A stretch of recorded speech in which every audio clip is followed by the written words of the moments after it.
अशी चिक मोत्याची माळ होती ग 30 तोळ्याची ग. चिक मोत्याची माळ होती ग 30 तोळ्याची ग. जसा गणपतीचा गोंडा चौरंगी लाल बावटा ग. गणपतीचा गोंडा चौरंगी लाल बावटा ग. या चिक मारेला रेशमी बावशार दोरा ग. मऊ रेशमाच्या दोऱ्यात नवरंगी माळ ओवली ग.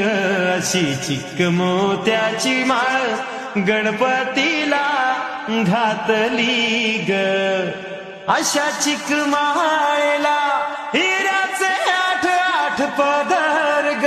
अशी 30 तोळ्याची माळ गणपतीला घातली ग. अशी चिक मोत्याची माळ गणपतीला घातली ग. जसा गणपतीचा गोंडा चौरंगी लाल बावटा ग. गणपतीचा गोंडा चौरंगी लाल बावटा ग.